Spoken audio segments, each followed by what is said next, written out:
Sebab itu arahan Presiden jangan diputus, itu usahakan, itu jalan usahakan semua kembali uangnya.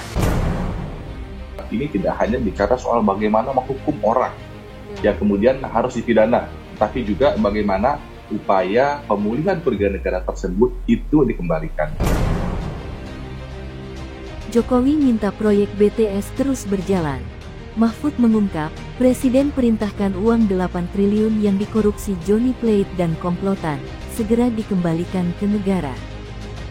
Nah, tadi itu ada dapat arahan dari Presiden, karena itu proyek sudah didesain sebagai strategi pembangunan, kebijakan strategis pembangunan untuk pelayanan rakyat sejak tahun 2006 dan sudah berjalan bagus setiap tahun, sudah dipertanggungjawabkan.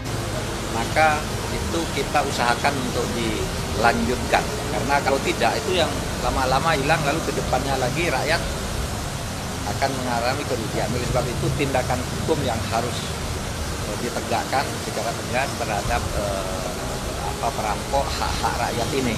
Soal proyeknya nanti kita cari jalan agar itu terus. Karena saya sudah panggil mantan-mantan menteri itu, Kominfo, Pak, ini dulu sudah berjalan baik dari tahun ke tahun sesuai dengan jadwal. Kok rusaknya baru sekarang gitu ya. Dan itu akan diusahakan untuk terus berjalan karena menyangkut kebutuhan rakyat. Kalau enggak, pekerjaan kita 14 tahun yang sudah bagus dari tempat ke tempat, dari waktu ke waktu itu akan hangus kalau ini tidak diteruskan. Sebab itu arahan Presiden jangan diputus, itu usahakan, itu jalan usahakan semua kembali uangnya yang sekarang masih gelap ada di mana-mana itu dan dioperasikan ke situ. Tentu hukum yang akan melakukan itu soal uang negara dan ada undang-undangnya. Dan maka Kejaksaan Agung juga ingin dan sudah kami dorong agar ini diselesaikan sebagai masalah hukum semata-mata. Menindaklanjuti permintaan dari Presiden Jokowi, Kejagung menyita mobil dari Johnny G. Plate terkait dugaan korupsi bakti Kominfo yang merugikan negara hingga 8,3 triliun. Kami tidak bisa memberikan penjelasan secara gamblang apa-apa saja yang didapat dalam proses penyitaan dan penggeledahan dari tadi pagi ya. Masuk terakhir adalah Pak JGP, ya tentunya yang akan dilakukan penggeledahan adalah terkait dengan yang terdekat sama beliau, seperti rumah dinas, seperti kantor beliau yang ada di Kemeninfo dan termasuk juga mobilnya. Diketahui, Johnny Plate memiliki mobil Sultan, Mercedes Maybach, yang harganya tembus 7 miliar rupiah. Mobil Sultan tersebut sering digunakan Johnny Plate untuk dinas. Mobil dengan plat RI 36 itu menjadi sorotan, karena termasuk mobil yang langka di Indonesia. Meskipun sering menggunakan mobil mewah Mercedes Maybach S-Class, namun mobil tersebut tidak dilaporkan di LHKPN yang disetor ke KPK. Tercatat di LHKPN, Johnny Plate memiliki harta kekayaan total 193 miliar rupiah. Angka tersebut belum termasuk mobil mewah yang sering ditumpanginya. Diduga, masih banyak harta lain yang masih disembunyikan oleh Johnny Plate, tersangka koruptor 8 triliun tersebut. Kini Johnny Plate harus mempertanggungjawabkan uang negara yang telah dikorupsinya itu. Kejaksaan ini sudah berjalan cukup baik ya. Dia membantu negara, dia bantu Pak Jokowi untuk bersih-bersih di internal agar tujuan proyeknya berjalan sesuai dengan rencana. Kira-kira begitu dan gak ada yang mengkorupsi itu. Nah, tapi di sisi lain, kita juga berharap ini tidak hanya bicara soal bagaimana menghukum orang yang kemudian harus dipidana, tapi juga bagaimana upaya pemulihan kerugian negara tersebut itu dikembalikan. Kita lihat penjelasan dari BPKP yang sudah menyampaikan poin-poin yang menjelaskan bahwa ada 3 item lah kira-kira yang menjadi rumusan penghitungan kerugian negara.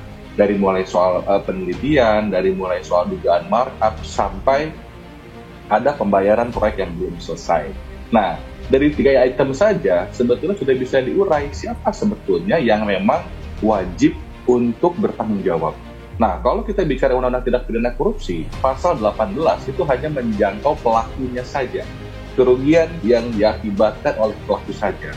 Tapi bagaimana dengan uang yang mengalir? Nah, inilah kemudian saya setuju dengan Pak Bonyamin soal penerapan Undang-Undang Tindak Pidana Pencucian Uang. Karena di sana kalau bicara soal prinsip, ada pencucian uang pasif, ada pencucian uang aktif, ada juga soal korporasi.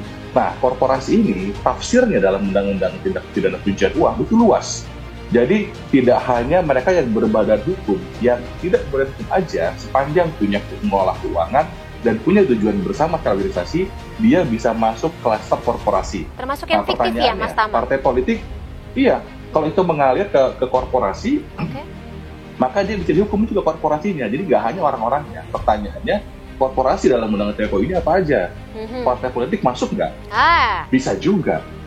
Karena definisi korporasi dalam Undang-Undang Tindak Pidana Pencucian Uang itu dia luas. Ya.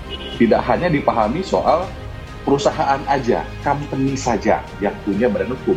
Dia nggak berbadan hukum aja, sepanjang dia punya organisasi, punya tujuan yang sama, punya pengolahan keuangan, dia bisa masuk. Tetapi lagi-lagi, kami juga tidak bisa mendahului kejaksaan. Ini hanya sebuah rekomendasi untuk memberikan kerugian negara yang sudah terjadi.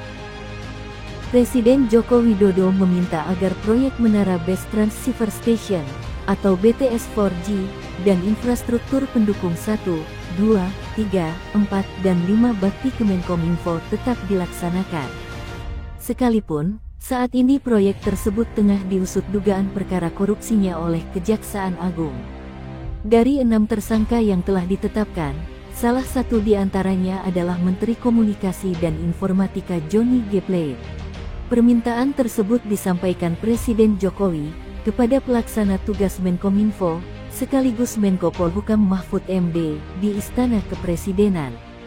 Dalam pengusutan kasus korupsi ini, Kejagung tidak hanya memberikan hukuman penjara kepada Johnny, namun Kejagung juga akan merampas kembali uang negara yang telah dikorupsi oleh Johnny G. Plate dan komplotan. Dalam konferensi pers, Mahfud menyampaikan, arahan Presiden usahakan proyek BTS 4G itu jalan, usahakan semua kembali uangnya. Uang yang sekarang masih di mana-mana itu dioperasikan kembali untuk proyek BTS 4G. Tentu hukum yang akan melakukan itu, kata Mahfud. Adapun proyek pengadaan BTS 4G adalah proyek pengadaan sinyal 4G untuk masyarakat di wilayah terdepan, terluar, dan tertinggal, atau disebut 3T. BTS adalah suatu infrastruktur telekomunikasi yang memfasilitasi komunikasi nirkabel antara perangkat komunikasi dan jaringan operator. BTS berfungsi untuk mengirimkan dan menerima sinyal radio ke perangkat komunikasi, seperti telepon seluler, telepon rumah, dan perangkat lain. Sinyal radio tersebut akan diubah menjadi sinyal digital, yang selanjutnya dikirim ke terminal lain, menjadi sebuah pesan atau data. Pembangunan BTS di wilayah 3T ini, merupakan implementasi arahan Presiden Joko Widodo untuk melakukan percepatan transformasi digital di seluruh tanah air. Proyek BTS ini sangat dibutuhkan oleh masyarakat, terutama yang berada di wilayah 3T. Presiden meminta agar uang yang telah dicuri oleh para koruptor untuk dirampas dan dikembalikan untuk melanjutkan proyek yang sangat ditunggu-tunggu oleh masyarakat.